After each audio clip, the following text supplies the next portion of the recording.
We'd like to welcome you to the State of Black Maryland Summit right here at WPB Network. Special thank you to Frank Johnson and so many other people. Jordan Smith, Daryl Pearson, April Johnson for making this happen. And Star Brooks. And Star Brooks. We got a whole bunch of gurus in the audience. Dr. Wilbert Wilson. Distinguished gentleman. Yeah, distinguished gentleman. And the one and only John Milton Wesley, godson of Fannie Lou Hamer. To my right, State Senator Tommy Broadwater. How are you? Pretty good. What would you say our state is? Our state of blackness, state of black people, state of black Maryland. How are we, 2015? Well, I would say that we're in pretty good shape. I think we can do a lot more with voter registration, voter participation, and I think that our legislatures can do a lot more on fighting for some of the things that we need and we desire. But other than that, you know, we hanging in there. Has the game changed from when you were in office? Oh yeah, considerably. Organizing was something very near and dear to what would help make you successful. Is it still a game of organizing? Yes, and I think that's what's lacking. You have to spend a lot of time bringing people together, teaching them the fundamentals of politics, and that's registering people to vote and participation. I think in this last election, the major problem was that our people did not get out and vote, and I think that's very important. That's what we're missing. To me, when I was in office, we had at least 6 to 8 events a year, talking about meetings with voter registration, or picnics, or parties, or what have you, but getting people involved in the community, and so people know what's really going on. Right now, I think that if you want to get back to power, you're going to have to get back to the fundamentals. And the fundamentals are letting people know what's going on and registering people to vote and making sure they get out to vote. The relationship between Baltimore and Prince George's. I have to thank all of you for coming here from Prince George's County. As John Milton Wesley and I know, there's not enough collaboration between the political leadership. As a matter of fact, I'm going to keep it 100% honest. What we hear from our black elected officials up here is more of a victim thing. There's nobody from Baltimore at the table. Prince George's has all of the power. And my thought is, we'll go down there and make friends with Prince George's. Go get yourself some friends in Prince George's. Aisha Brave Boy comes up the road, but not our elected officials. They aren't. Team and I love Prince George's. I heard you got hookups in Woodmore. I take a little small note. No, but you're right. Things have changed. When I was in office, we were very close. I was the first black outside the city of Baltimore. But my best friends were Senator Clarence Mitchell and Senator Clarence Blount. And Clarence Mitchell is the one who set the tone for Prince George's County back in those days. C3, Clarence Mitchell III? Yes, yeah, the third. And he used to come down to Prince George's County telling us all about politics and helping us with the problems that we had in the black community and letting it be known who he was and what he could do. And he really participated in Prince George's County politics. He did? Oh, no question about it now. You know, we know. I had only been to Annapolis once in my whole life prior to me going to the Senate. And Clarence was the one that was informing Prince George's County of the laws and ins and outs about politics in the county or in the state. And after that, Senator Blount. Senator Blount came to all of my functions. Clarence Mitchell came to all of my functions. And they knew them very, very well. In the Senate, they adopted me. You know, the Baltimore team adopted me. And I was the go-between between the senators in Baltimore City. You know, they fought amongst themselves on problems, and I was the guy who liked a mediator.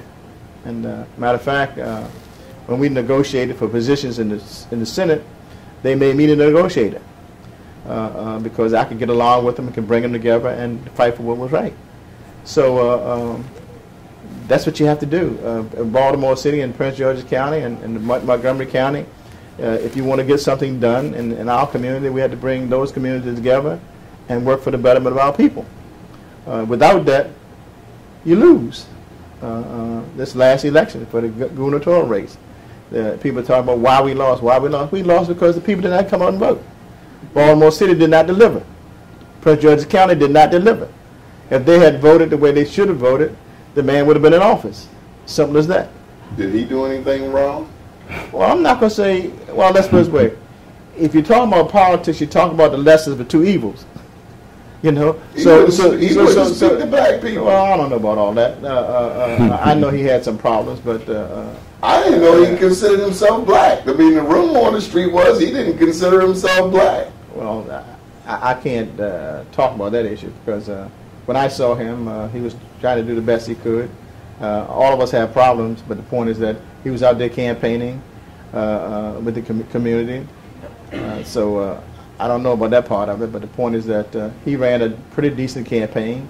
The problem was that any way you want to take it, if we wanted a black in as the governor, we did not get out and vote. And I don't care if he didn't do anything. If we wanted a person, they should have gotten out and vote. And to stay home and not vote, to me, is almost a sin. I might have to call on the Republicans on the panel, Mr. Sylvester Vaughn. What do you think? Statewide, state of Maryland, Anthony Brown, your thoughts on the whole state black? I think we have a good governor, a good lieutenant governor. I was with Lieutenant Governor about a couple of days ago. Introduced him at the 100 Black Men. And Georgia County. Yeah. You have a huge chapter there. Oh, big one.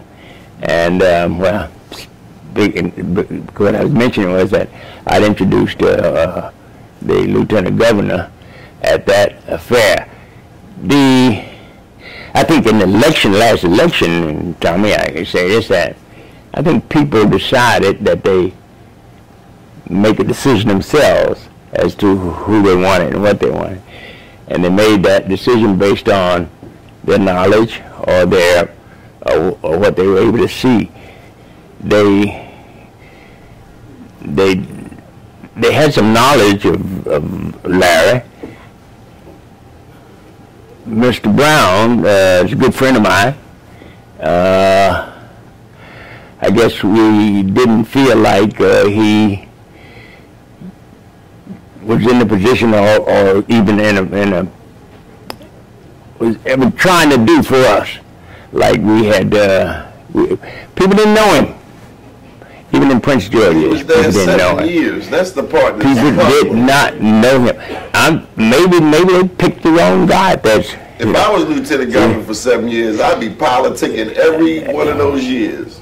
I would know you, I would know everybody. I think you're so right. when I announced I'm running for governor, it would be just a step over. The first time saying hello to you. Mm-hmm. Well, that's true.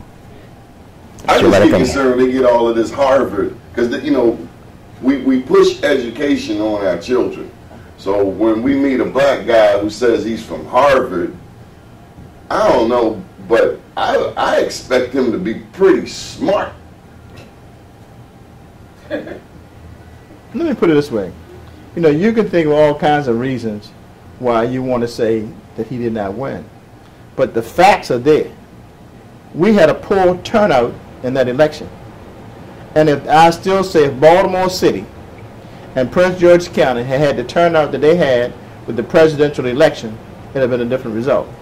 Now, up from the Republican side, there people came out and they voted. But I also, Tommy, found out just recently that, and from the Lieutenant Governor, that they came to Baltimore. He came to Baltimore with their program and with the idea, and they talked about the same thing the people in Baltimore talk about. And that was, I think, might have made the difference, to get the kind of turnout in Baltimore, and people in Baltimore voted for him.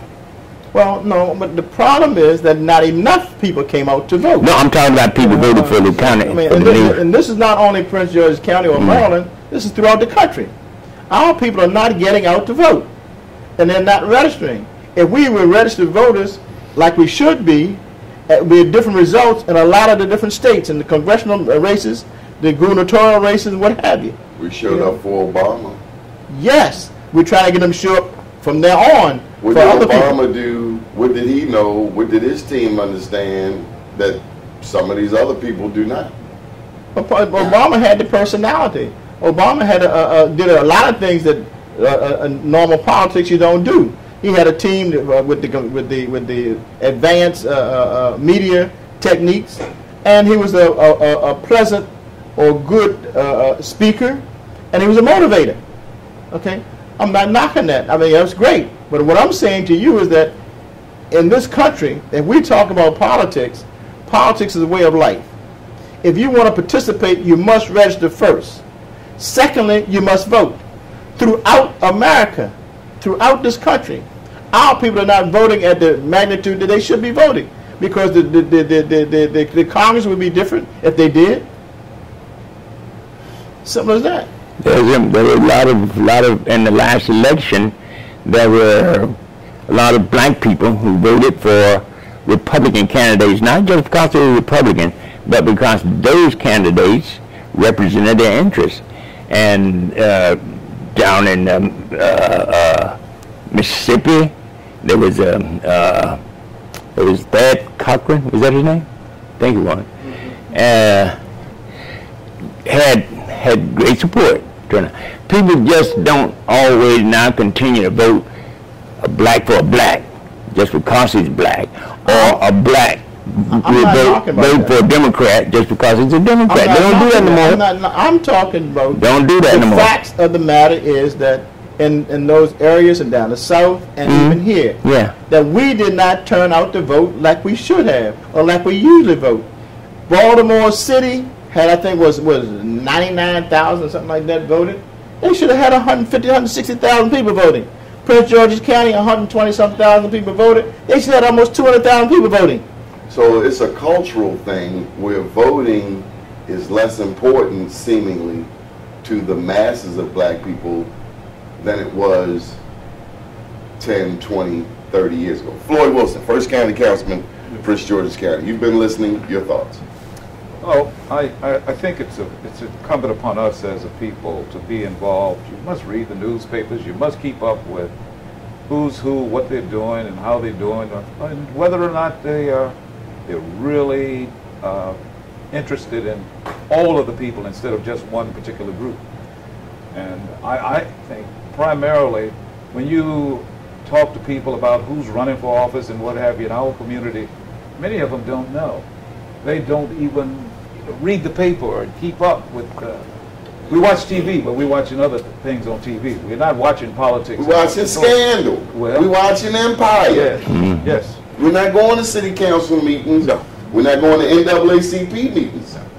No.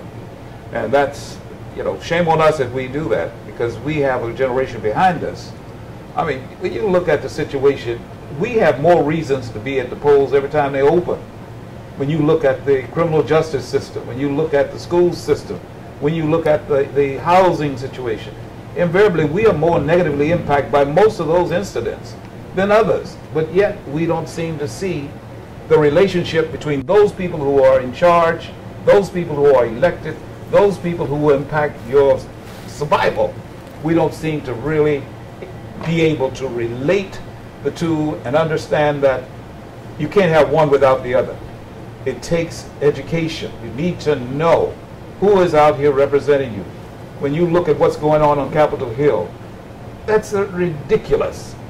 The way they are bombarding Obama and trying to negate everything that he's trying to do, whether it's Obamacare, whether it's Iraq, Iran, whatever. There's this constant pulling against what the man is trying to do, and basically, it doesn't matter whether he's a Democrat or Republican. He's basically interested in the people of this country, and he's doing some very positive things.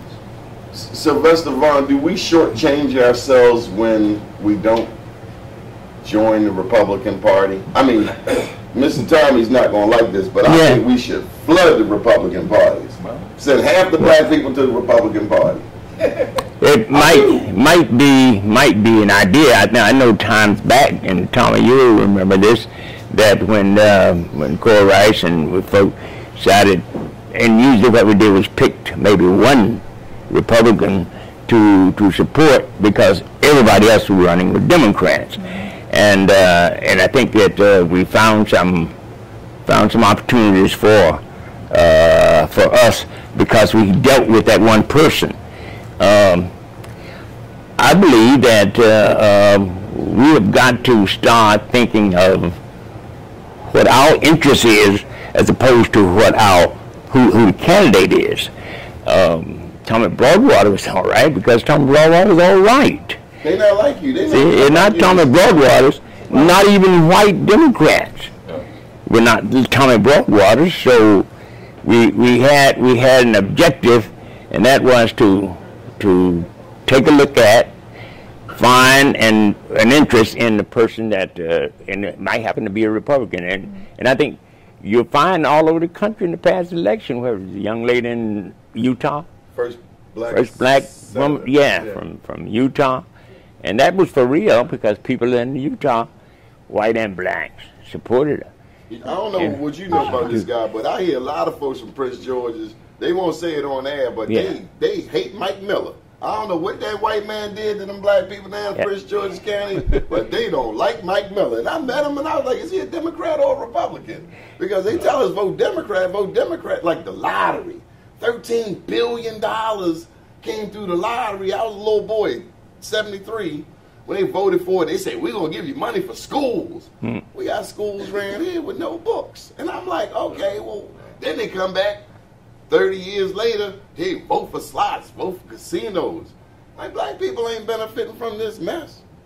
But that's partly because of the blacks that you have in office.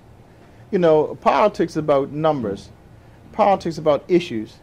And even when I was in office, we only had 5 black senators. We came out with the minority participation. They had to give us a piece of the action because we forced that on them.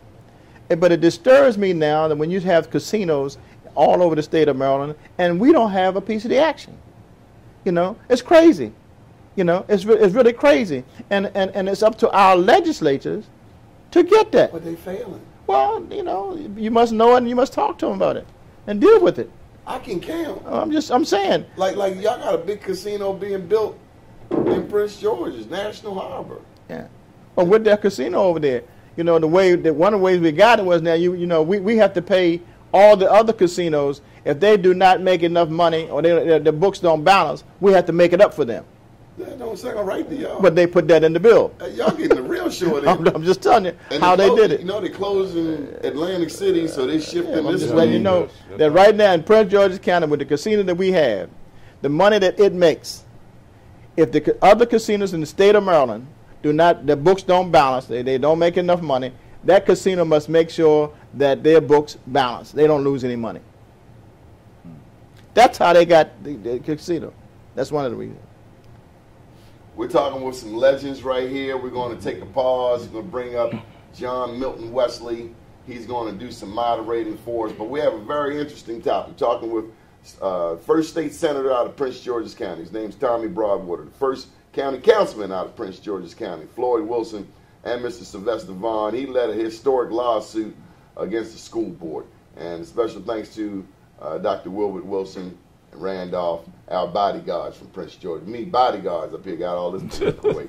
Stay tuned right here on WPBNetworks.com. Welcome back. It's good to continue with the conversation that Donnie was having a little bit earlier. One of the things that we're going to talk about now, one of the points that Senator Broadwater made, was the lack of voting on the part of African Americans during the last election. So I'd like to ask you, Senator Broadwater, if you look back at the kind of movement that was started in the 60s, the voter registration drive, can you give a timeline when that momentum was lost in your mind? Was it this election or 2 or 3 ago? What do you think? Well, you know, when the presidential election came with Obama, the first election, it picked up. Right. Obama had something that most people don't have, you know, and we all wanted to vote for him, and it was a new thing as far as a black president. So he motivated the people, and the timing was right. Right. After that, we got relaxed. Okay. And in the state of Maryland, the people didn't have anybody to motivate them like Obama did, and they just got relaxed and did not vote. And the facts are there to show that. But what about the fact that overall there has been a deterioration in the value of the vote for African Americans in terms of social change? I mean, there's something is fundamentally wrong when all of a sudden we no longer value this most powerful tool that people actually died for. Right, but and I'm puzzled about that. You know, I do not understand that. Here it is, this day and time, the Republican Party, for instance, have bills in to make it difficult for you to vote. Right. To me, that's enough for anybody who they're trying to stop from voting to make sure they vote. Right. You know, if I had to crawl to the voting polls, Right. I'm going to get there because you're trying to stop me from voting. Okay. I don't understand why that attitude is not throughout the country. The other thing is that in Prince George's County and the state of Maryland, you don't have to wait to have a dynamic speaker. Like they put it on Brown now, the Brown did not motivate and all that kind of stuff. Right. The fact of the matter is, voting is a way of life. Right. You know, in this country, voting is a way of life. And if you want to participate, you vote, no matter who's running. You pick the person who you want to run for or who you want to vote for, and you vote. So things have changed, Okay. you know, and you don't have to keep relying on outstanding speakers. You know, the fact of the matter is that if you want to be an American citizen and you want to participate, you should Okay. participate. And Okay. if somebody's trying to stop you from voting, you know, the attitude that you normally take is that you're not going to let them stop you from voting All right. or registering. You're going to get out and register, and you're going to vote. All right. All right, I want to turn over to you now, Councilman Wilson, because you're actually involved in the fight, so to speak, right now. Is it possible for African Americans to actually form a conversation that will cut across all the demographics? I guess the short version of that. Could you be in your position if there were not as many registered African Americans in Prince George's County? Well, the fact is, I was elected by more people in the white community than in the black community back in 1974. One of the things that you see now, look at your educational system. I'm an educator by profession also, having taught some 12, 13 years in Eastern High School. I find that the curriculum has changed. There's no longer a course called civics. Civics is where I learned a lot about politics. Today, our young people are not even exposed to that. That attitude, I think, also goes into the fact that if you don't know or understand government, you don't really have an appreciation for it. If I had not participated with a ticket, if you will, where there are several of us all running for different positions, and we all pool our money, we all work together. If you are out in your community, you push everybody. If I'm over in your community, I push everybody. And that's the way I was elected, because no one had ever heard of Floyd Wilson. I wasn't all that great orator or what have you, but the bottom line was I just happened to be in the right place at the right time. Today, our young people are not taught the kinds of things I was taught when I came up. And I think that has an impact on attitudes. If, in fact, we don't understand that still we do not get the education that other folks are getting, we don't have the kinds of finances that other folks have, we don't have the opportunities to govern as others, we are still counting the first and the second or what have you. Whereas bottom line, you look at the other communities, they've been there all along, and they have been making progress. We have to, I think, go back to basics. Right. And we do. And we have the models to do that. We do. We already have the models to We do do. that.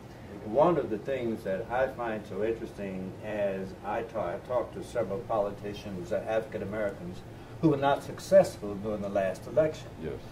And they talked about the fact that there was a deficit in having a strategy to get the people who were interested in going to the polls to the polls. Mm-hmm. If you would go back to when you ran the first time, can you talk about the importance and the priority that you placed on not only educating the public, but creating a method on election day for them to get to polls when they wanted to go? And that's very important. Right.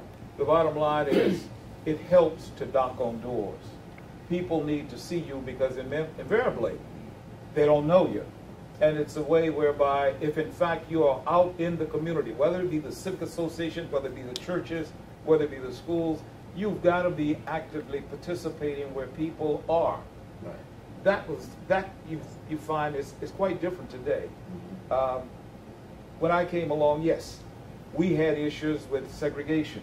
As Sylvester had just basically sued the county for the lack of education and what have you. Right. Even in this day and hour, we still have children in schools with no books. Right. Sure. And the supplies that are necessary in order for them to succeed. Shame on us if we allow that to continue to happen.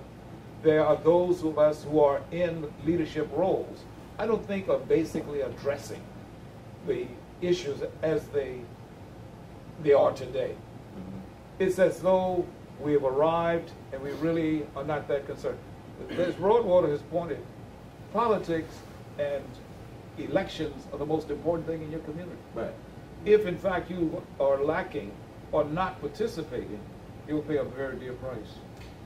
Mr. Brown, I want to go back because you did something significant with the lawsuit where you sued for something. And I look at that, the use of lawsuits. You know, one of the things that we don't realize is that even prior to the evolution of the nonviolent movement in this country, there was a strategic use of lawsuits.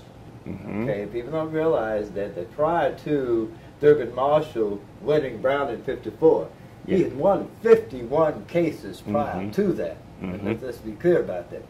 From the strategic use of lawsuits.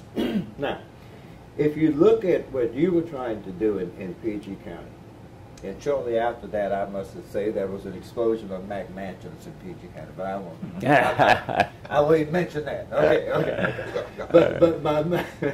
But my point is that the use of a lawsuit in order to bring about social change, something that interestingly enough, at the time that you probably did it, you knew that you would not be the greatest beneficiary from it. Well, of course. Matter of fact, my children were subject to of my interest, and about 8 of us, 8 parents. We tried other ways. We tried to get the school board to desegregate the schools without. And there were people, there were really white people in Prince George's County who tried to do that without the lawsuits, but we were there was no other way to do it, and I think Prince George's didn't believe that they could be victims. I mean, that they could be subject to lawsuits and lose, and it just so happened that they did. It's a new day in Prince George's, or even in the state of Maryland, where people making decisions based on their desires, sometimes their needs, as opposed to what color they are, what parties they belong to, and we're finding ways for us to get together. We're here. But there are some times and some places for people to get together who have an interest, a same interest, whether they're black or white, whether they're Republicans or Democrats, or when they are both. We're just not left out here for the lawsuits now, because sometimes the lawsuits played out on some things. There ain't no other support, no other method but that. Now I want to move forward, and just in the interest of time, because one of the things that I found very interesting that happened recently, when Prince George's County delegate Donna Edwards, mentioned that she was going to run for Senator McCuskey, yeah, and then Chris Van Hollen mentioned that he was going to run. I thought it was kind of interesting that your county executive actually said that he thought that Chris Van Hollen would be a great choice. And then he was also joined by Ike Leggett, who said that he also thought that Van Hollen. Was that political expediency, or was that a situation in which they do not think that she has gained enough political acumen? That was purely political decision because of the relationship that Mr. Baker and Montgomery County they've had with each other, and I think that was purely what that was about. Right. See, again, that was not. It was past that time where, oh, he's black or she's black, and we got to go that way. Okay. They had a relationship with Chris Van Hollen that made them, that put them in the position to be supportive of him. Now let me ask you something on that very point. Is it important now that we be conscious when we elect people as to who they are mortgaged to? I'm just asking. Say it again. Okay. Is it important as we begin to elect people to office that we consider who they are mortgaged to? And who we become a mortgage to. And who we become mortgaged to. Of course. And also, I might add, how many votes down the road that they have coming up that have been mortgaged in terms of their position. In other words, I may elect somebody as my delegate, okay, but the next 5 votes on whatever could have already been mortgaged in order to get something. And I'm sure that that's true. Okay. I'm sure that's true. I'm just saying. That's politics. These political guys understand that a lot better than I do. Okay. But that is something to consider. Yeah, it is true. That is something to consider. Okay, I want to move back over to you, Senator Broadbottom, because you were in there so early. Were you surprised at Hogan being able to actually win this last election, and at what point did you realize it was over? I was a little surprised, but about 2 weeks before the election, one of my friends who's involved in politics was there at my house, and he told me, he said, hey boy, we're going to win this election. And he said, Hogan going to win. He said, I'm just letting you know, but you're all right, Broadwater, because we like you. You're all right. He said, but Hogan's going to win this election. And I told him, I said, you're crazy. You're crazy. And he looked at me and said, oh, no. He said, Broadwater, I'm just letting you know now. He's going to win this election. But you're all right. And the night of the election, he called me up and said, boy, didn't I tell you? See? You never know about politics. Right. We thought that it was going to be a much larger turnout. The turnout was the issue. Right. Hogan is a good candidate. Right. He crossed over the lines. Right. We're buddies. Right. His father and I were all right. Right. Okay. Right. So we knew that he was a good candidate, but we thought that since it was a historic event, that we would get out and be motivated by that and have some energy to get out and register and vote. Okay. But it just didn't happen. Okay. Now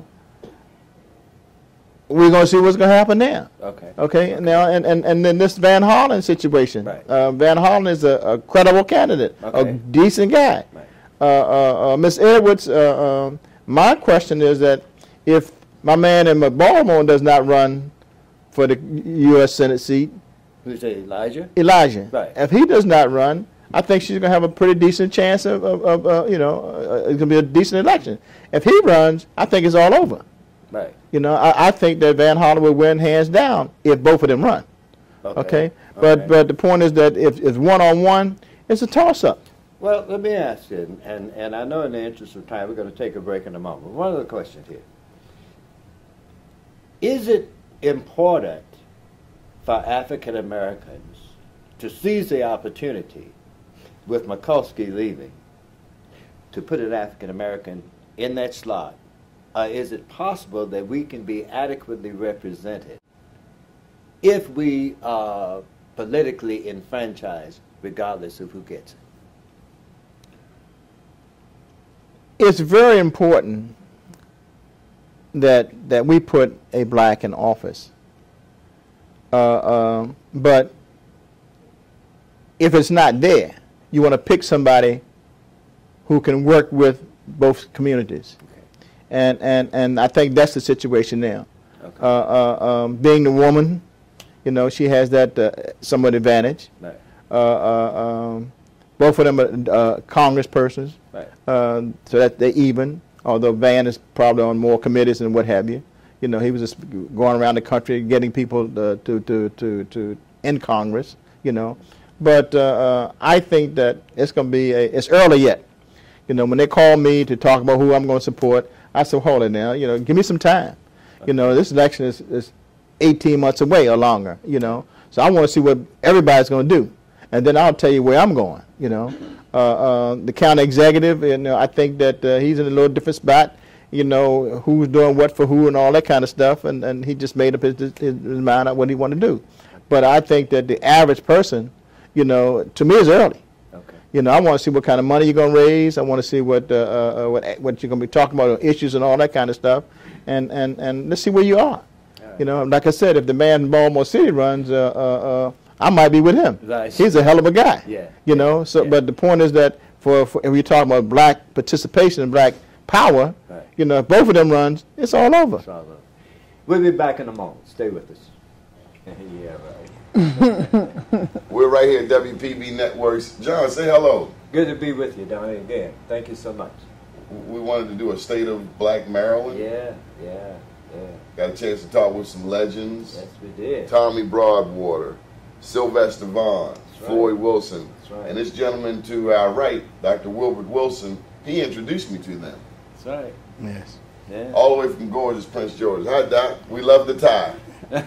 Thank you so much. Well, what'd you think? I think what we're looking at is time zones and differences in philosophies. Politics have changed quite a bit. And there used to be a time you used to have bossism, where Tammany Hall and those guys. Right, where whites dictated who blacks should vote for, and blacks usually followed the script. Is that changed? No, no, it hasn't changed, because what has happened is that some of our sophisticated politicians stay in the back of the room and play the game. They get taken care of, but the community looks the same as it did 40, 50 years ago. Or even worse. What we had was boss kind of politics. Usually it's the older whites who control the politics. The same thing is happening now with Don Edwards. The problem has been that your leadership, who grows and grows and grows and stays in the game, are usually the older white males. They then dictate who the blacks should put in office and who should run, who should not run. Sometimes they divide and split. But if you look down the line, they never put key people in positions of power who are black. We waited too long to try to get someone in a key position, a higher office. And it's a shame that what has happened is that the community is losing the whole process. This is a process of, if my dad is in office and he happened to be white, usually my son gonna go in my position, and there's no room for upward mobility. We should have had a black senator a long time ago. Mfume ran, Steele ran, and also when Mfume ran, the Democratic machine in Maryland supported Ben Cardin, and I'm not knocking Ben Cardin. I'm talking about what Kwesi Mfume did for this state. They didn't, and y'all gave him a lot of love in Prince George's County, so I don't understand why I'm supposed to vote for people that ain't looking out for our interests. Well, when you say y'all gave him a lot of love, Prince George's. But if you go back on the records, you find out that we had some of the key blacks supported Steele against Cardin. We Yeah, came, but I'm talking about in the primary. and in the primary, Unfumi should have won. There's no doubt about it. But the machine gave him no love. Martin O'Malley, absolutely. Mike Miller, Absolutely. Mike Bush, Absolutely. none of them said nothing. The Maryland Democratic Party dismissed Kwesi Mfume. And- Dismissed them. And Senator Muse also ran. So you've had 3 times of running at that seat, and they're still saying, well, and my county executive, whom I supported, as I've supported every county executive who have won in Prince George County. I've never lost an election. I am still dumbfounded as to how he could go out on a limb and support someone against another candidate. I'm not I didn't vote for Donna Edwards. I never have. That's not the point. The point is that 2 African American county execs backed the white guy. that's because of the slave mentality. You must understand the slave mentality. Just because you're the county executive. No, they said it was relationships. They said they had a better relationship with Van Hollen than the black woman, even though she don't always speak to people. I doubt. She ain't the nicest lady, but I mean, I don't understand. First Ike Leggett went out there. Now he come out like he was Martin Luther King and he Malcolm X, 1960, blah blah blah, ooh-hoo-roo, and he said, "Well, I support him." Okay, we get that. He runs the white county, but then Rashawn jump out there, and it's like, okay, well, what's your excuse? I just believe that. No disrespect, but they just No, but you got to come with the facts. The facts is that he was wrong. It's not good politics. And not only that, if he looks at his history, which he should look at, although he's a neophyte in my book, it's Van Hollen goes into the Senate, or whoever goes into the Senate, they're going to go in the same way that Booker went from New Jersey, and you never hear anything from him. So therefore, this excuse about he's going to bring all of this back. With the great pedigree, not Cory. Absolutely. Cory Booker, he was the mayor of Newark. Oh my God, he doesn't get more urban than that. And he forgot black people? And you don't hear, and what I'm saying is that Van Hollen going to go in as a junior and he's not going to be limited to power as well. So therefore, this excuse about he can bring this, he can bring that, that's just baloney. But let's look at something out here. Doesn't it speak to the immaturity, despite being elected for Rashawn, that he could be knee-jerked this early in the process? Well, what you want to look at his history. Okay. I'm a history buff. Right. When we got rid of the school board in Prince George, when they did, Right. he led the charge. Exactly. When he wanted to take over the school board, he led the charge. Right. And he accepted it without any budget responsibility. Right. So then when he wanted to do term limitation, Right. he led the charge. Right. When he wanted to go against Donna Edwards, he led the charge. And now the taxes are 15% in Prince George's County. Hey, how many strikes do you have? He must be a neophyte. 1, 2, 3, 4, 5. Right. And my point of view is everybody's black are not leaders. Yeah, and I heard that in the previous segment. We need blacks in office. What is the definition of blacks? Because just because you black don't mean you think like Marion Barry, like Dr. Wilbur Wilson, that we're supposed to be looking out for ourselves, that our politics are supposed to benefit our community first. The Jews don't make no damn apologies about Israel. They're the largest lobbyists of American money overseas, foreign investment. Israel.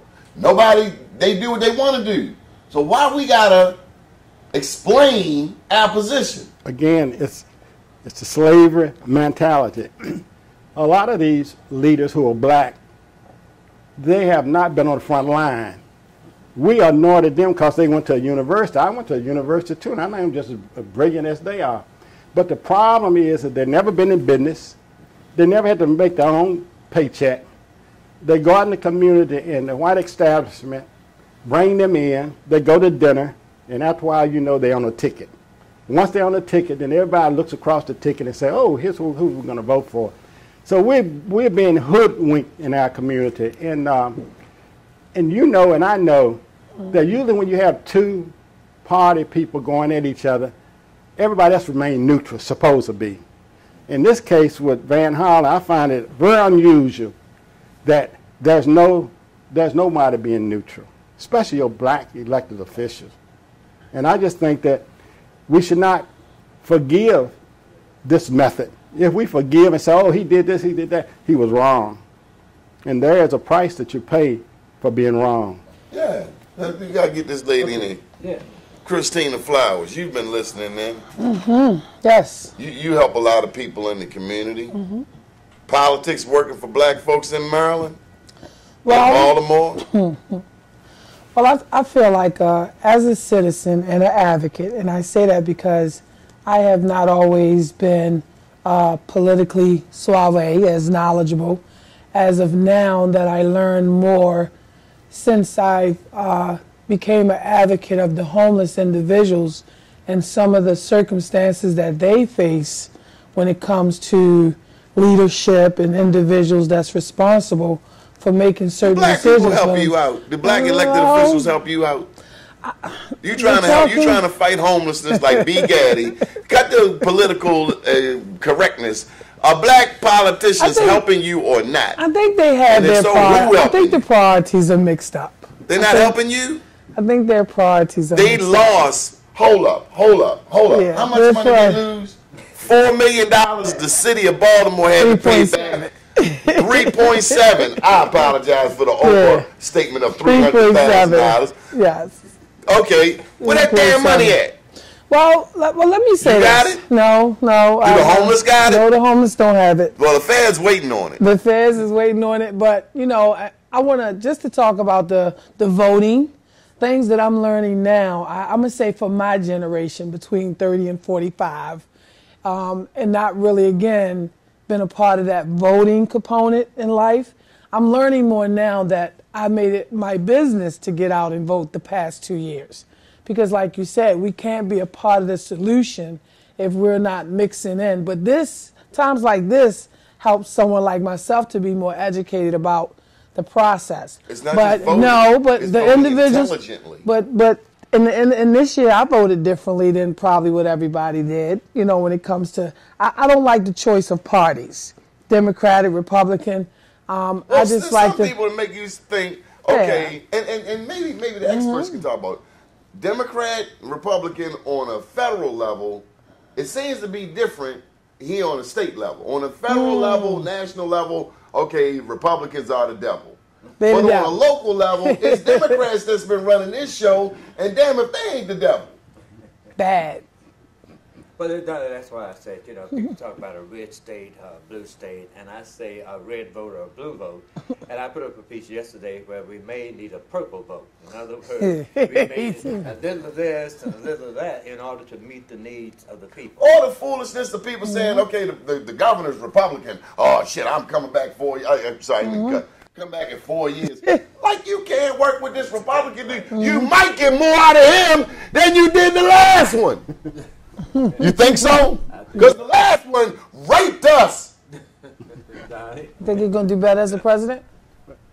It wasn't a good question. You think he's going to do better as a president? Well, I'll tell you one thing, and I put out this yesterday. He is the only one who can benefit from being beaten by Hillary Clinton. It's a setup. We see them working together. And truth be told, Hillary Clinton put a hit on Obama back in 2008, and I ain't never forgot it. So they think we stupid. Wow. Did she not put a hit on him? She said, I'm not getting out the race in June.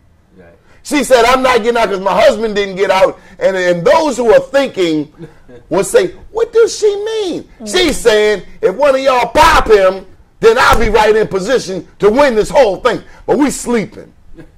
Am I wrong? Snoozing. No, but there's and I've been talking to some people in different states. What we're trying to promote now is we want registration and we want voting rights in the schools. Wow.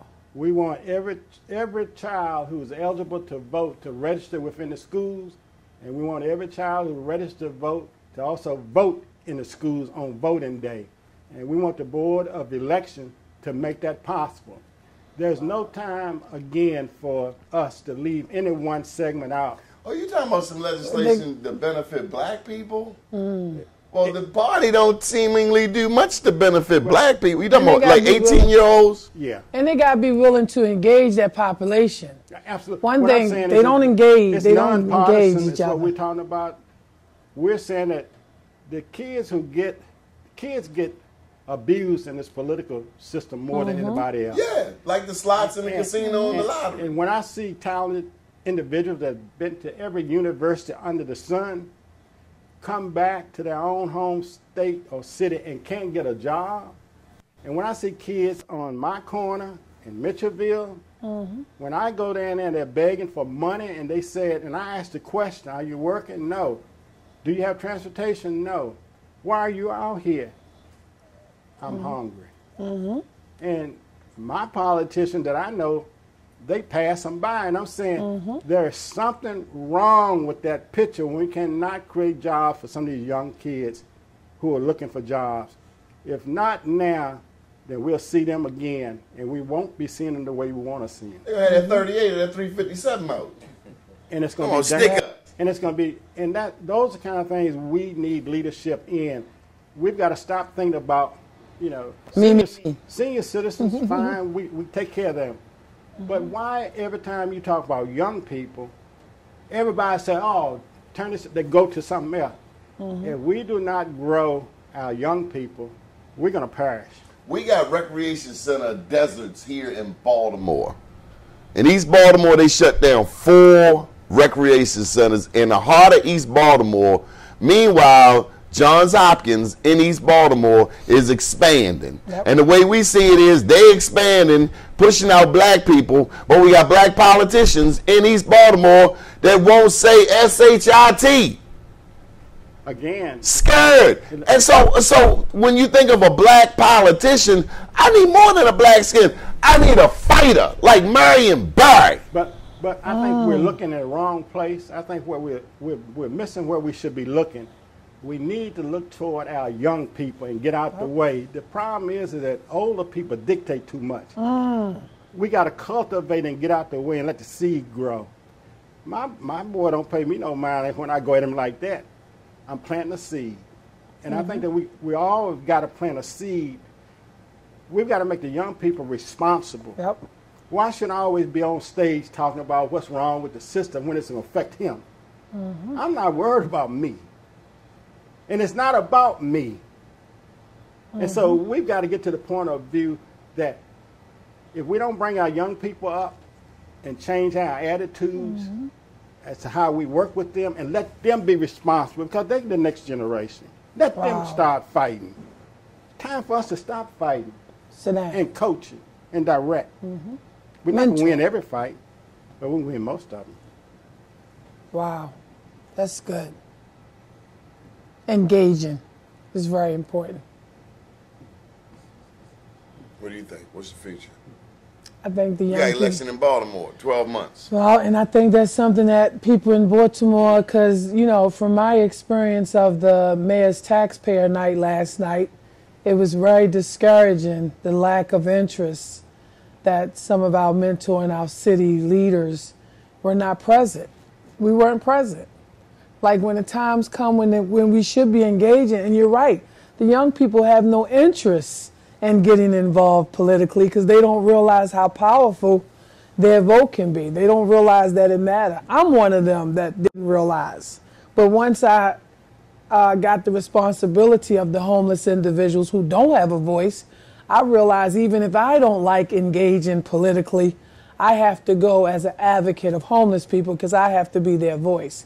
I had to be the one that mentioned what's going on or speak up about them.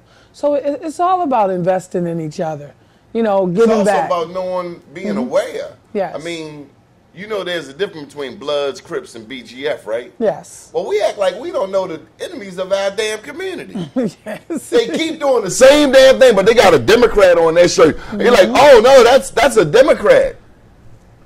It's the Democrats that's been busting us upside the head. But we act like we don't know the difference between Bloods, Crips, and BGF. The politicians on the same tip.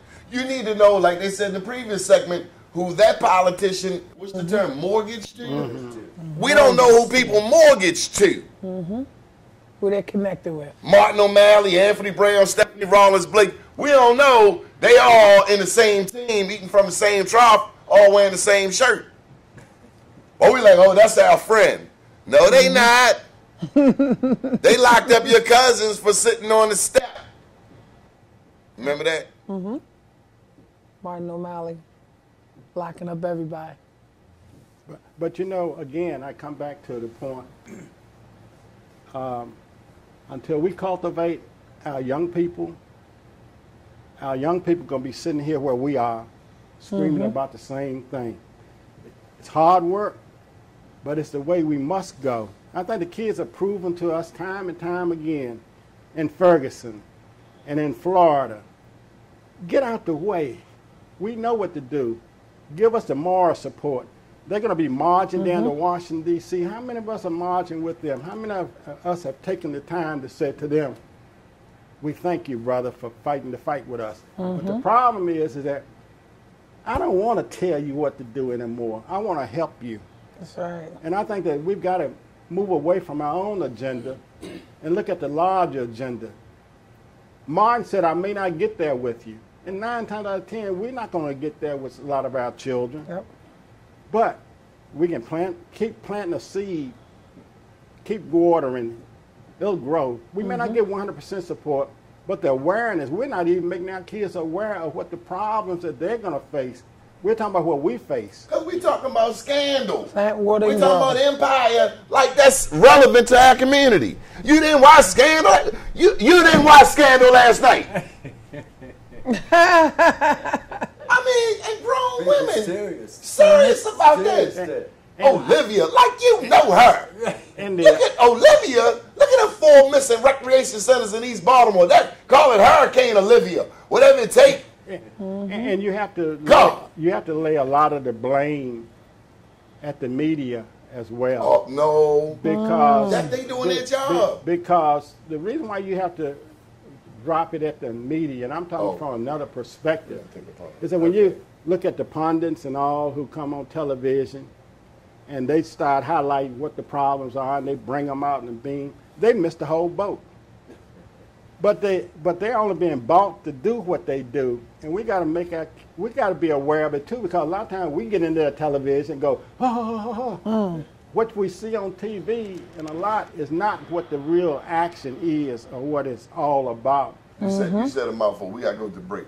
Producer ladies signaling us. You're watching the Glover Report. This is the State of Black Maryland right here on WPBNetworks.com.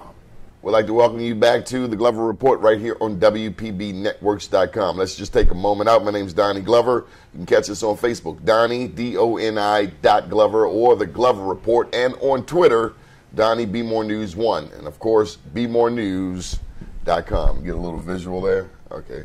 I practice all week for that. We have engineering today, Jordan Smith, all the way from Howard University. Let's give her a round of applause. She is the boss lady today, the lady with the plan. Mr. Marcus Pointer, how are you, sir? Morgan State University in the house. Give Morgan a hand. What's your name, lady? Lavisha. What school? CCBC Essex. Okay, and the other young lady, intern? I'm not in school.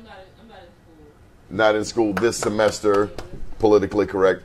Okay, John Milton, Wesley. Thank you, sir. Good to be here with you. Good to be here again. Great show, Don. Yes, sir. Yes, sir. Where are we going with this? Yeah, I want to just go back to Dr. Wilson was talking about the need for young people to be involved, and I was just kind of reflecting back, Donnie, when Amzie Moore first invited Bob Moses to start his voter registration campaign in Mississippi.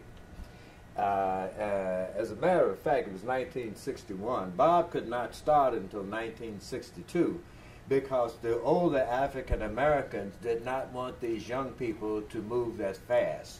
They felt that that was pushing it. Interestingly enough, in reference to someone you mentioned, the only person who actually came and worked with Bob Moses, other than James Chaney, was Marion Barry. He's from His dad was Mississippi. He's from Itabena, Mississippi, but he had been working in Itabena? Itabena. That's where Itabena. Itabena. That's where Mississippi Valley State University Yes, is. yes. But Marion actually came up to work with Bob Moses because there was so much pushback. As a matter of fact, remember, SNCC was initially to be a component of SCLC, okay? But they were not allowed to be a component of SCLC because the powers that be felt that they were a little bit too radical Yes, yes. and that they would push too fast. Now we just got to tell you, y'all know what SNCC is? No. Southern Now, Student Nonviolent Coordinating Coordinate and an SCLC. Southern Christian Leadership Conference. Okay. Now, it's important that you understand, too, that at one time there was a clear delineation of the roles that these organizations played. In other words, the NAACP was the Civil Rights Ombudsman. That was their thing. That's what they watched and what they monitored. The Southern Christian Leadership Conference, or the Southern Christian Leadership Council, as someone called it, that was the development of our leaders. That's why you got Andrew Young, John Lewis, Martin Luther King. Martin Luther King, Jackson. Maynard Jackson, all of the Jesse Jackson. All of those people came through SCLC. And then you look at the Student Nonviolent Coordinating Committee.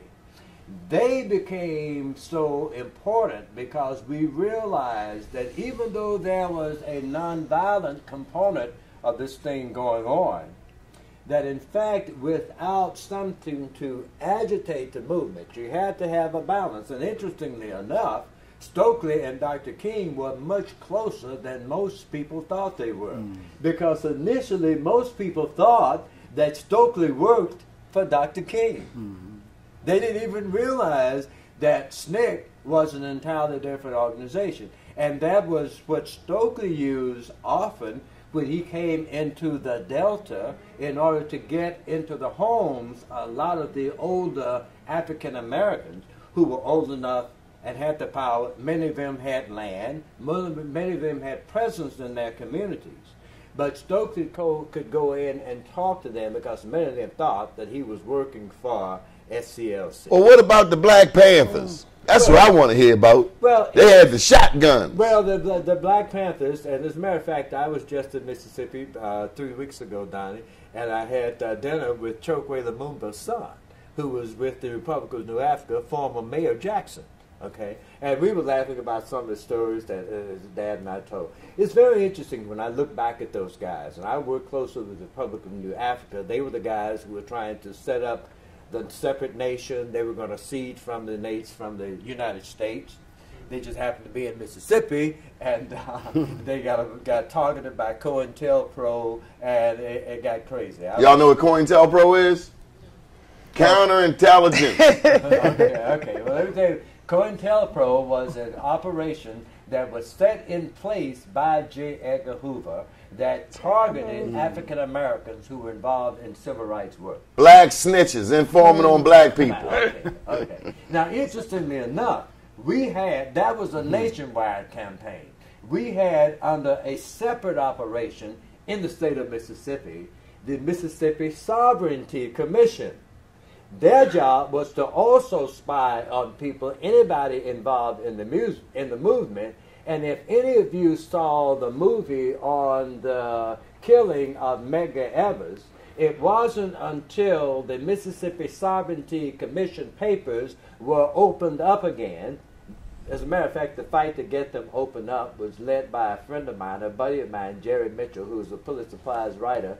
You can look him up. I'm on Facebook. He's a friend of mine. But anyway, they were able to get them to open the Mississippi Sovereignty Commission papers.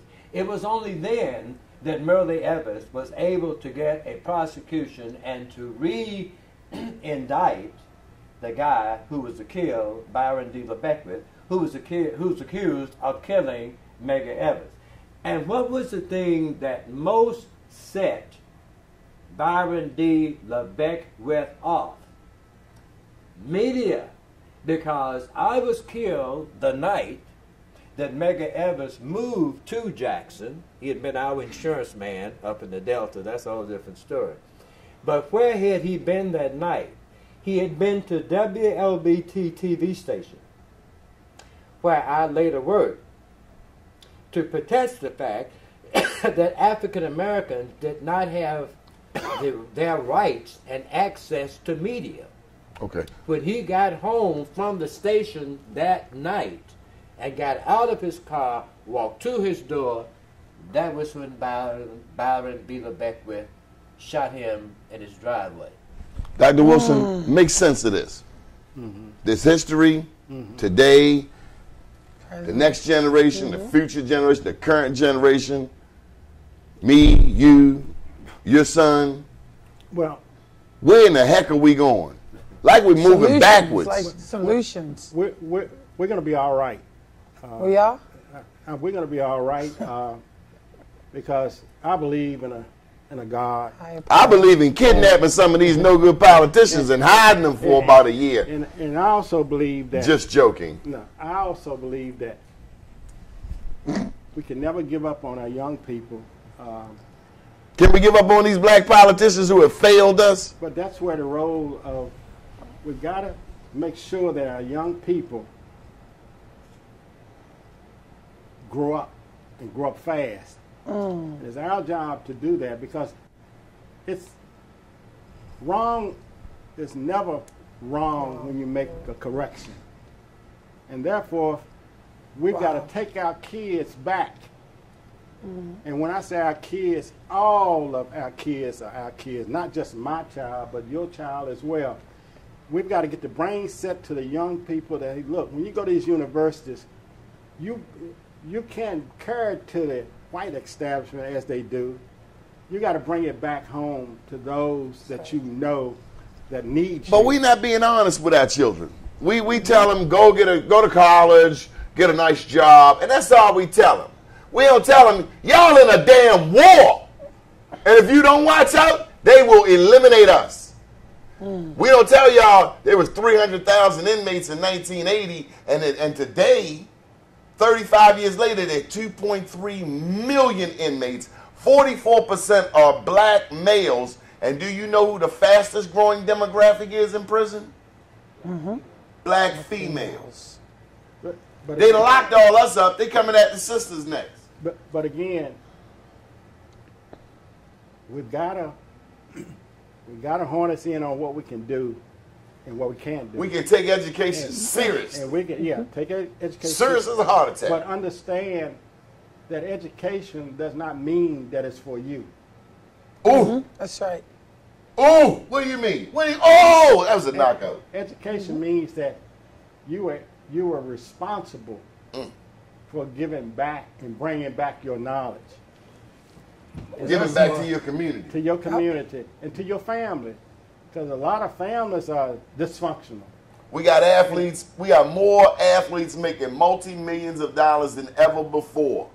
I came out of Dunbar in '83. They had 3-4 millionaires in that class alone. How many buildings in Baltimore are named after an athlete? Or how many athletes got any money at the age of 30 or 40? They broke at 40 because they wanted to be watching the damn Kardashians. That's not our reality. It's not our reality. Wake up, boo-boo. And again, I don't mean y'all. And again, we have so many distractions in our community, and I don't want you to get overwhelmed. If you just do one good thing with what you have and contribute it back, if everybody can do just one good thing, we would make a difference. But if everybody gets selfish and greedy and it's all about me, then we're doomed. I have hope that we will overcome. I may never see it. You may never see it. But we will get, our kids will get there. I believe they will get there.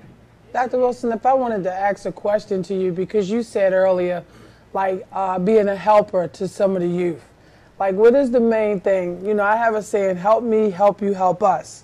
Because until we get to that level where we are willing, and yourself included, as seniors or elders, giving back and helping the youth get to where they need to be. Like, the biggest thing I noticed that's missing is the lack of engagement. And I say that because once you arrive and you have the intelligence, you have all this wisdom, you have all this knowledge. We think we've never arrived. Well, you have the ability to know the solution. You feel the solution.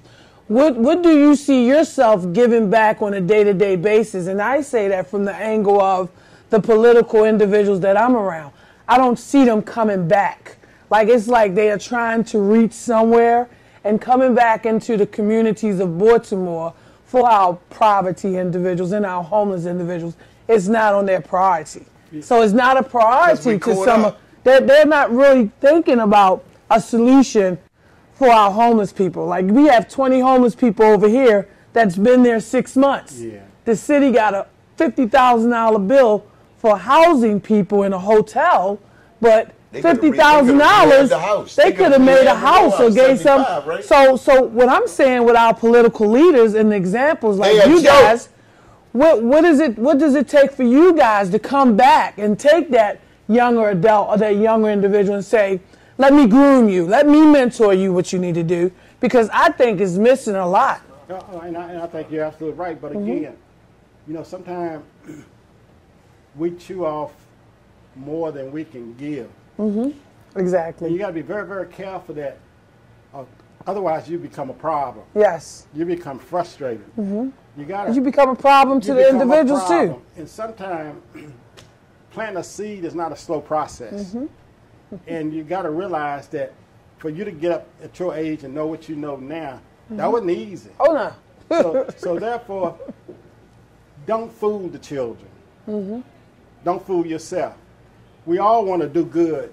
Yes. But sometimes we have to take a little bit at a time. Even if you take 10 people or 5 people, when you go for millions of people, hundreds of people, you're ending up with problems. Yes. So we gotta make sure we don't burn out. Yes. But again, I try to say my child is my child, but there's other children, and take 5 or 6 kids, and I work with them.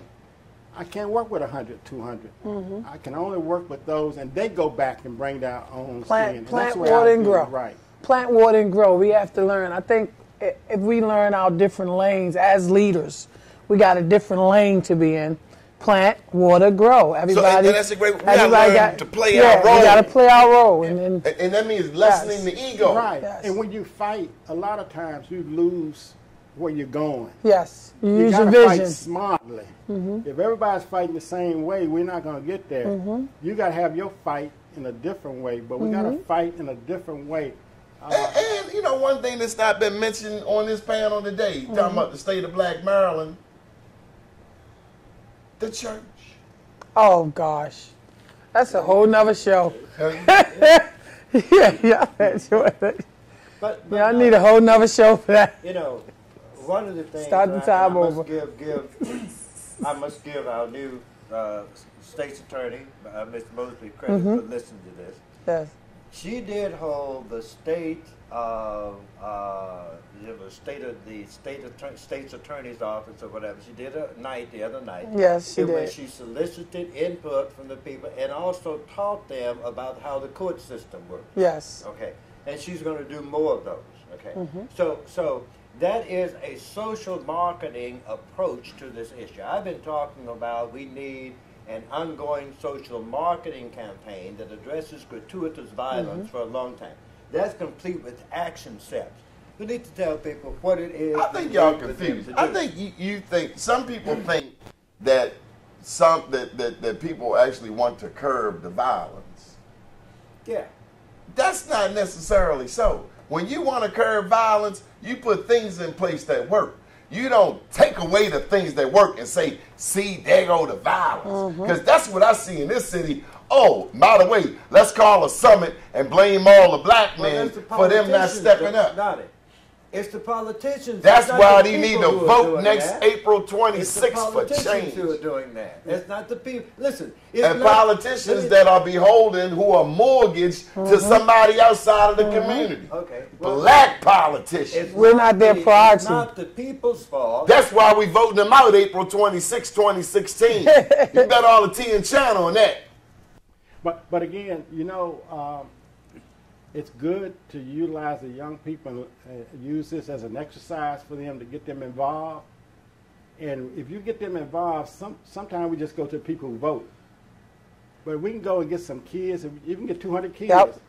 who can add another 100. Engage them, yep. You won't have to worry about that. You will change the ballot box. And I'm just saying that we've got power, and we've got to realize, I think you told me that a long time ago, Don, it was that the power is not with the politicians. The power is with me and you. This is the power.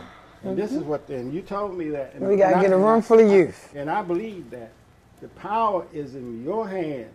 And you know, we've had some extenuating circumstances in our community. You think about the crack epidemic. We never talk about this, you know, the crack epidemic and its impact on 2015. Crack hit 1980, so them crack babies are now 35. Yeah, but why did you know why the crack epidemic stopped though? Because the young people stopped creating a market for it. I was working for HHS at the time. And what happens is that it was the young people who said, That's right. no, You know what's going on with the young people today? Right. Percocets. Right. It's a damn Percocet epidemic. Right. Right. Every damn way. Girls, young girls pulling up on the corner. Where the Percocet? Where the Percocet? State of Black Maryland, right here on WPB Network. Stay off the corner. Watch out for the Perk Man. I'm serious. Prescription drugs. And the young boy think, oh, I got a Percocet habit. I don't have a real dope habit. Yes, you do. Matter of fact, you get more raw than the heroin dealers. Because them Percocets are Percocets. 100%. You feel me? You don't know what I'm talking about. Percocets off the charts. They turned up. Well, that's it. I want to go back to what I was saying. You see we got a minute, right? Yeah, I see we got a minute. But a couple of things I just want to get. I want to congratulate the sister for the work you're doing with economic disadvantaged people, homeless people. That's something that's very close to my heart. I appreciate that. Oh, awesome. Yeah, Awesome. that, you know. And you know, Prince George's County. I think back when I was doing Hands Across America, and the people of Prince George's County was one of the first group to give me access to that cable channel. You know, to let me talk about that and raise some of that money. I don't know your time limitations, but I know you want to say something to the camera over there about state of our hope, the shot of hope. What's the shot of hope, Dr. Wilford Wilson? Solution. Don't lose the faith. We've got to win. Keep the faith. We've got to win. Keep the We faith. can win. Don't give up. That's what Keep the the faith. system wants you to do. They want you to feel as if you're going against you can win. Just don't Be give crafty. up. Don't give up. Lafayette Park this weekend, Don. Yeah, we're going to do another. So we got any more segments, Jordan? Is this the last segment? This the wrap? Oh, we got Dirk Burnett. You got to interview. That's a big dude. I'm not telling him no. Okay, one last segment. But, yeah, Druid Hill, so the clock is out. Well, you've been listening to WPB Networks right here, home of WPBradio.com. Stay tuned. Right here on WPBnetworks.com. Joy's going to give us an update on all of the feedback from the followers. But first, John Milton Wesley, who are we talking with next? Well, we're going to talk to this gentleman about the Negro Baseball League, and we're going to also talk about Jackie Robinson's day of going I thought we were talking about the state of Black Maryland. I even changed the topic. No. Randallstown people always changing stuff. Oh, like Randallstown. We can talk about the state of Black America or the state of Black Maryland. He know all about Liberty Road. What's up with Liberty Road? Yeah. Why y'all let the county exec cut y'all district in half? Okay, I'm let's not start with going something to easier. respond on that. Yeah, that's a long, drawn-out scenario. Are you for Black Power? I'm for economic power. Economic power is the difference from Black power. Color doesn't matter. Only color matters with me is green. I'm an advocate of Dr. Claude Anderson, power economics. In dealing with power economics, Dr. Claude Anderson basically said, as of 1864, on the eve of the end of slavery, we only possessed half a percentage of the economic wherewithal of the country. Here we are in the year 2015, and we still only possess a half a percent of the world's economic. Might be time to take this show on the road to Africa. I don't know about you. I mean, because it ain't happening. It ain't happening. You know, Africa got more black billionaires than anybody? Yes, Did you know that? I knew that. Africa has like, I think, 9 black billionaires. Yeah. 9 black billionaires. 9 black billionaires in Africa. I'm coming with Black Wall Street. How you like me now? Out of the, I think, top 80 people, 80 billionaires, they can combine 80 billionaires together that will have more economic power than half of the people in the world. 80 people. That's crazy.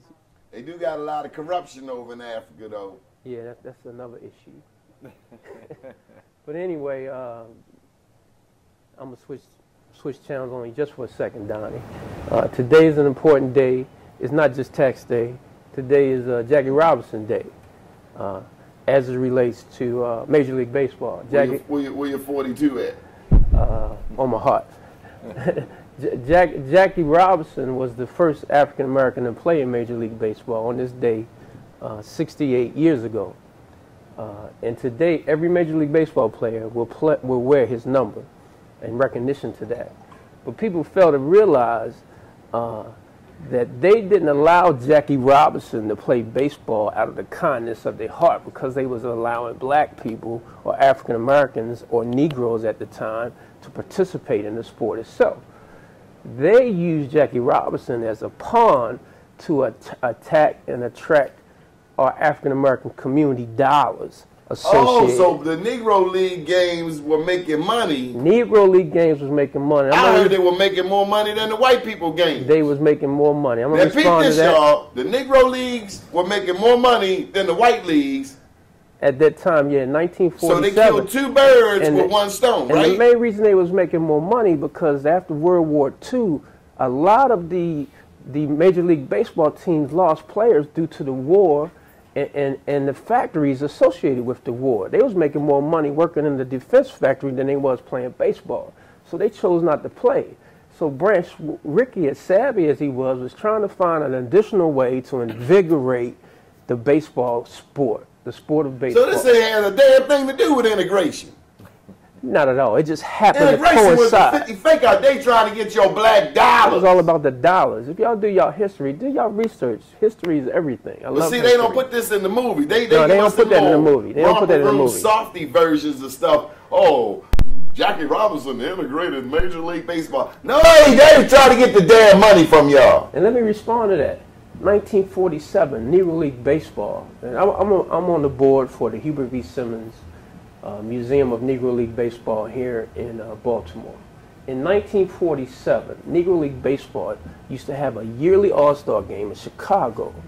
47,000 African Americans used to attend this game every year. It was the event, the place to be. It was an NBA All-Star. It was a Super Bowl. This long before NBA All-Star. Black people had the Negro League All-Star game in Chicago. East-West All-Star game in Chicago. Long before black women was flying down to Miami to steal one of them NBA pro players for a husband. That's right. And everybody used to come together because this was the event to be at.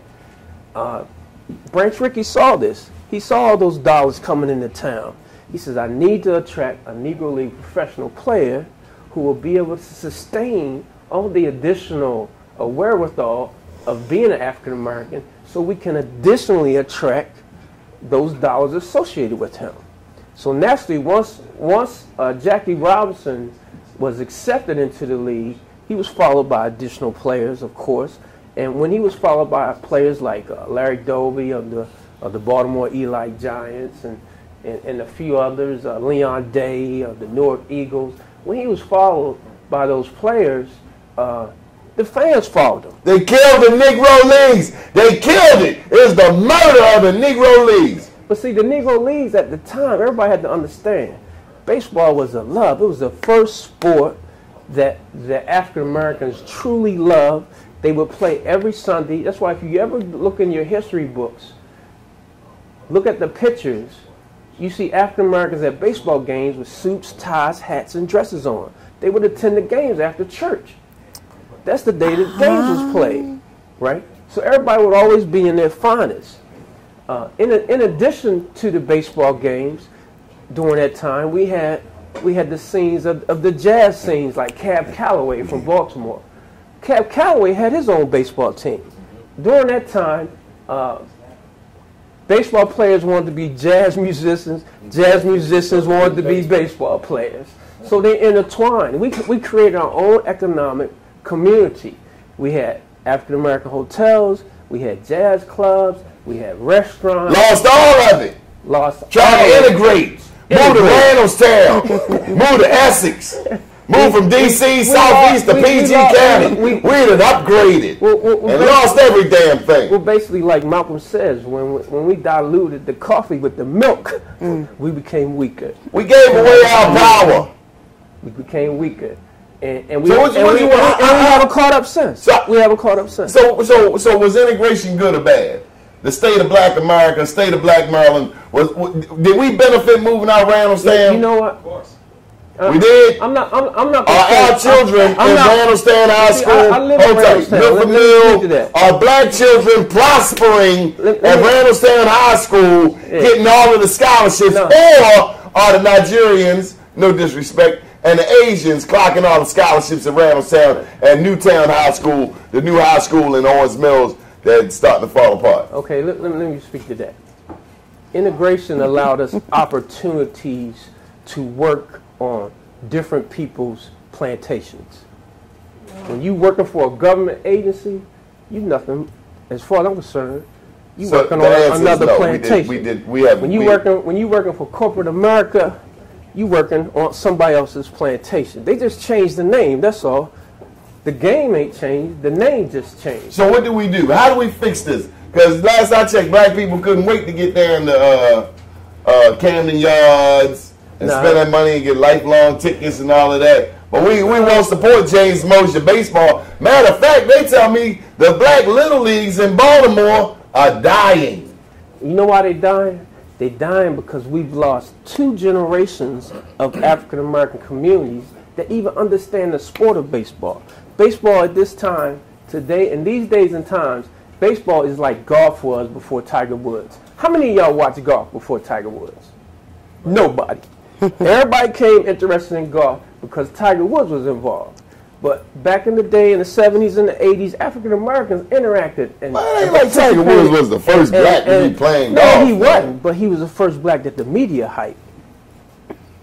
The media didn't hype but a lot of comedians already touched that one. Okay, the media didn't hype Charles Sifford. had his day. You know? Yeah, I'm saying there were giants that opened the door. Shush, if you want to impress me, talk about what's the woman, the golfer tennis woman. You talking about Althea Gibson? Yeah. Come on, man. Wasn't she? Yeah. She was a superstar with tennis, Yeah, she'll pick up that 9-iron and bust you upside the head. But my point is, you play golf, don't you? Yeah. Matter of fact, that's why I gotta leave. I'm not gonna talk. It's about just that. like black people coming hit and run. He just did a hit and run. You ever heard of a hit and run? But no. Realistically, the point is, we lost that knowledge associated with the sport. So therefore, you can't convey a love of a game without having the knowledge associated with it. Baseball is one of those games where your father go out in the backyard, play catch with you, your uncle, your cousin. Daddy locked up, brother. Daddy locked up. He ain't playing catch. So now with you, with the advent of the Jordan era, when everybody want to be like Mike, you know, instead of you look at baseball fields now in the summertime, they're dry and dirty and dusty. You have to really find a true athlete that will be willing to play baseball versus AAU basketball. Now, I played college basketball. I know I understand.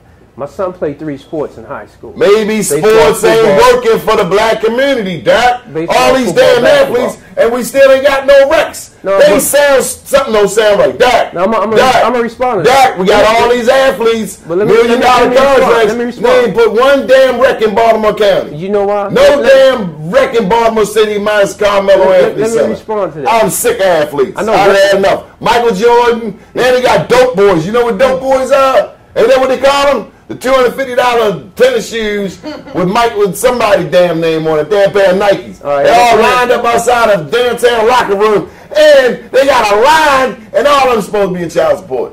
You got a point. But realistically, sports is a vehicle to allow you to do other things. You just have to take advantage of it. if you're an athlete. And you have to understand that only a small percentage get to play on a pro level. I know a few kids, a lot of kids that may not make the NBA, but they'll go play in Europe. There's one young man playing. Do they come back home and give back to their neighborhood, Derek? I'm gonna give you an example. Do they? I'm gonna give you an example and the reason why. I know Reggie Williams has. I know Carmelo Anthony has. I know. Damn, dude, that's 35 years ago. No, not 35. Carmelo Anthony is. They came out of high school with me, man. I'm talking about now. Look, Okay. you know what? Let's give you some black history. You have failed to mention the most significant athlete in the history of America. Because it wouldn't be no multi-million-dollar contracts if it wasn't for this man. Paul Robeson. Oh my God, man, he's failed. Get Peter out of the class. Kurt Flood, man. Oh, you talking about baseball? Oh, no doubt. If it weren't for Kurt Flood, it wouldn't be no free agency. agency, multi-million-dollar contracts. So therefore, if the athletes don't know who Kurt Flood is, tell them just go at home. Tell them pack your bags, get out the door, don't come back. Well, Tell them, you hold tight. You talk long enough. Why do they need to know who Kurt Flood is? He took over the dance. Frank told me don't let nobody take over the show. I promise you, Frank, I won't. I'm strapped today. Because it was Kurt was so good that when Kurt said, well, I want a new contract, all of a sudden they had to change the friggin' game. Because it took free agency, not just in baseball, the whole concept of free agency turned around. Because, first of all, Kurt was worth that much money. He was the baddest player in the league. And he said, I don't like the way y'all treating me. You trade me and made me feel like a slave, I'm the girl. boss. He said, I'm the boss. Rennie, Kurt Flood said, I'm the boss. No question. He sued American baseball. Yeah. Dude, that's like, what do you compare that to? You can't. can't- The you only can't thing you compare that to compare it anything. to is Reginald Lewis taking over beer. TLC, the corporate TLC business That's the only government. thing you compare He it to. sued American League Baseball, Levisha Lewis. He sued American baseball and won. Right. When he first, listen, it's two parts. First he said, I'm going to sue y'all. Now you know, they laughed at him. Then he sued him. And then he won. Who was laughing? Now, what y'all really don't know is tell him the struggle that Kurt Flood went through in between. Because life got bad for him. Yeah, they blackballed him. They banned him. They blackballed him. Pretty much. He was living a derelict life in Europe. Yeah. Pretty much. Every African American athlete today owes a percentage. Of That's why they need to give back. Flood. To Kurt Flood, realistically. And most of them don't even know the history of Kurt Flood. Okay, we got to go to this lady because we got people talking about us online. I hope they say something good. Don't talk about my position. I ain't playing that. Well, it was the last segment, but you guys got a lot. That's what made me come in here and check out the conversation. Yeah, When I was working. good comeback. Whoa! That was a good comeback. But Miss Rhonda Hargrove, so she is tuned in. Shout out to Miss Rhonda. Hi, Miss And so What'd she say?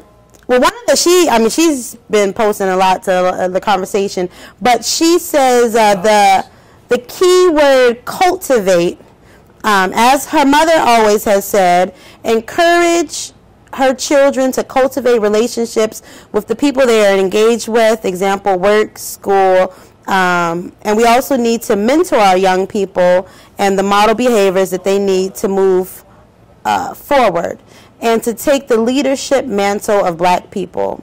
So I'm not sure what she was referring to, but she also says, oh, Donnie, this was for you, Donnie, that, that you are right. We can never give up on our children. They are coming after the black females, and they're trying to put an entire race back in slavery. Yeah, but see, we thinking about chains and, you know, that it's a whole different game, but slavery is slavery. Mm-hmm. Let me respond to that. I thought you had to go. I want to say one last thing before I go.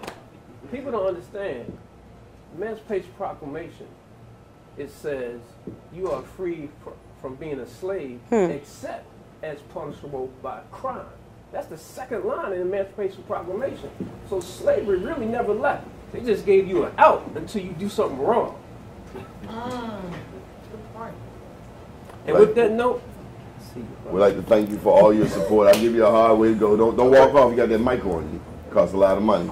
We're going to have one of our wonderful WPB Networks technicians come up.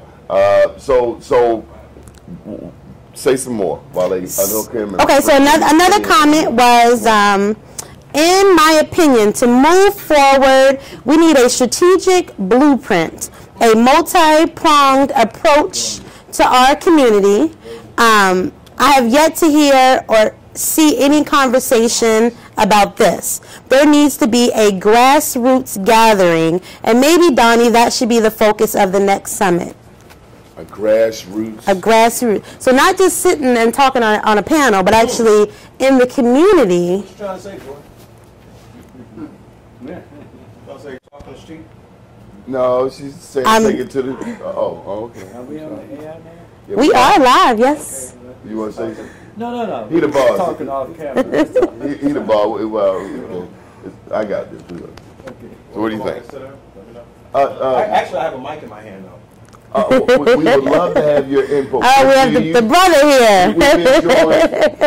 I hope did y'all get did the camera? Assalamu alaikum. See the lizard gator Crocs on this man's feet. Jeez. Let me tell you, I went down to the Downtown Cultural Arts Center on Sunday, and they were having a birthday party down there for Boss Lady Mom's Rennie. Which mom's name? Bernie's Bass. Miss Bernice. And I had on maroon, but everybody else had on red. I just want to tell you, man, if I known I had supposed to have on red, I would have had red on. At least I was in the family, right? Like, he couldn't afford a red shirt, so he wore a burgundy shirt. Rennie Bass, you've been sitting back. Y'all know Rennie? Oh, yes. You know Rennie Bass? Yes. Your thoughts? I know Rennie. I'm glad you do. But the state of Black Maryland, seriously, Rennie, what's the state, what were those suggestions? Let's try to stay on point with our... Okay. That was the last comment. Her last comment was, in her opinion... This is Miss Rhonda. This is Miss Rhonda still. She's been with us the whole wet ride. So in my opinion, to move forward... The whole wet ride? Whole ride. You know what? Donnie said I wasn't even ready to be on camera. You're going just fine. But yeah, so in her opinion, to move forward, and I'm guessing she's stating here in Maryland as Black Maryland to move forward, we need a strategic blueprint, a multi-pronged approach to our community. And she says she has yet to hear any conversation about this. I don't think she's been tuned into the Glover Report, but we'll move forward. And she says there needs to be a grassroots gathering, and maybe this should be the focus of the next summit. Well, I'm glad. Rennie, your thoughts? And Rennie's no slouch. He does radio. He's across the street. We ain't giving across the street no Over there. Over there. Up on the hill. But he's a businessman. More than that, he loves the community. That's what I see in you, Rennie Bass. Your thoughts? Well, I think that we talking about what the state of Maryland, and we talking about the state of Black Maryland. I don't see it as grim as everybody else see it. I think we grow and there's a lot of Black people doing positive things in the state, in the city of Baltimore. I think we need more. I think that we need to have these. We have media expos like Be More News to expose some of the things that we're doing, the positive things that we're doing. I think we need to play up more positive things that we're doing. Because I think it's more positive than being reported. Even this place. Even this place. I mean, a lot of love has happened because of Frank Johnson. Ain't no question. Big shout out to Frank Johnson and the things that he's doing. Cultural Arts Center. I love it. Well, but thank God for both of you. Yeah. Well, I think it's important that we have these type of collaborations because historically, when Black men are making money, they kind of stay away from each other. Mm-hmm. So we have to come together and pull our resources and just have conversations and be willing to help each other. I think that's and I think it's more than that. It's more of that than it is reported. I think the negative story gets the attention and the headlines, but I think it's a lot of positive things going on in Baltimore. And I think that when it comes to the problems of Baltimore, I am a Black male, and I think we are the problem. When the Black men stand up and say that we're not going to accept or take the things that's happening in our community no more, we're going to stop it. And just that our mere presence just being conscious and knowing what our community is and our role in the community, that's 75% of the problems that we have in our community is the black men being absent. John Milton Wesley. Well, I think that in terms of bright spots as we close out, I think if we look at the new TIF that's going to be taking place in Poplarton, okay, the new TIF we have, they finally got some pilot money down in Poplarton, $57 million for a new building. The program is on bad terms now, but at least we got some pilot money in an economically disadvantaged part of the city. So I'm happy about that. Okay, mayor's election in 12 months. I thought we were going to be able to get you in. What's your partner name? Zephyr. Zephyr thought we were going to be able to get Jeff in. Okay, but in short, any political predictions? Let's start with you. You like anybody? It's a citywide election, presidential election. Who you like for president? Who you like for mayor of Baltimore? Sheila Dixon. I mean, who you like? Stephanie Rawlings Blake. Team Dixon. Say the right thing. I'm still deciding. That was so good. Let me say, if it ain't Sheila Dixon, I want it to be somebody I've never heard of before. I like to see some new blood in the office. Sheila can right the ship right now, so I would like to see her come and right the ship for 4 years. Well, here's the like thing. If it's a new person, shouldn't they have made themselves known before 12 months out? That's all I'm saying. That's all I'm saying. The deadline is, it's deadline. Donnie Simpson. I just say if you ain't come out by now, Donnie Glover. because what we get is those manufactured ones, and then they go get Bill Cosby and do a commercial. I ain't just joking, but Otis Roman did go get Bill Cosby to do his announcement. No, he did, and he was serious about it, but that's not how you connect with Baltimoreans. You got to go to the 5 Mile House. You got to go to Melba's. You got to be where the people at. You got to go to... I think Donnie Glover should run. Yes. Donnie Glover. I nominate Frank Johnson for the next mayor of Baltimore. Hey, I'm not mad at that. Yeah, I'm not mad at that. Come on, don't you get shy now. This is the voting guru. Him and Doc Cheatham know more about voting than any of us. All right, so let's hear from him. Come on, man. What's the skinny? He is speechless. Wow. No. He didn't say I really think that Sheila Dixon is going to wiggle a lot of Twitters. Sheila Dixon is going to wiggle a lot of Twitters. Did he just say that? A lot of Twitters. I think that the fact that that the mayor was having a town hall meeting with the Department of Justice in a room that hold 80 people is the fact that just let us know that we need a new manager. She had a text me last night that only But goes. she's going to be a cop in now. They're going to have. It was going to be a cop before, but it was going to be in a room that hold 80 people. Now they're going to have 350. Right. No city stat guy. I'll do that. The city stat guy had $1 million contract with the state of Maryland. How you going to do both of them jobs? Really, you can't do both jobs seriously. Well, you going somebody. My part-time job give me $1 million. You my boss for the city. You mind if I come back tomorrow? You mind if I work Somebody from home? gonna get shortchanged. Somebody gonna get shortchanged. And I'm pretty sure it ain't gonna be coming from the person who's giving you the $1 million.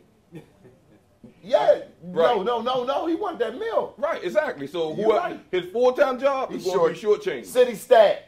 But now, let me just say that. But isn't it interesting? And I wrote a piece on this the day after. When we had the crime summit at the Empowerment Temple, the fact that Which one? The first one, the one that we had a couple of weeks ago. Action. Was that a crime summit? I didn't go. Well, anyway, I was there. But my point is that nobody asked about the fact that no crime statistics were made available for that event. There were no overlays of where the crime. Because they think black people stupid. That's their problem. They stupid because they think other people stupid. Okay, we got to wrap this all up. Your final thought. My final thought, I think that the brothers need to step up, man. This is our city. We need to step up and claim it and take it over. Okay, final thought. It's great to be here with you, Donnie. Great show. Hope to see you again soon. Thank you, sir. Joy, that's Adams. Not being from Maryland or Baltimore, I want to say and agree. I know she ain't going to put a plug in for the Seattle Seahawks.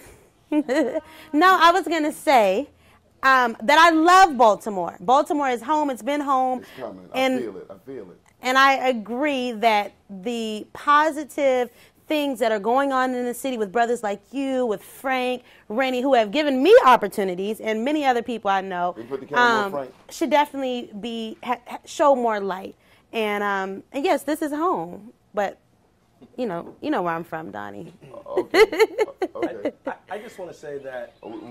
I just want to say that I hope that whatever happens in this mayoral election, whatever happens in this mayoral election, that it's not by default, which means we do not get out and vote because we don't care. Right. We can't be so frustrated that we do not care enough to understand why we're going out and vote and get up and get out there and vote.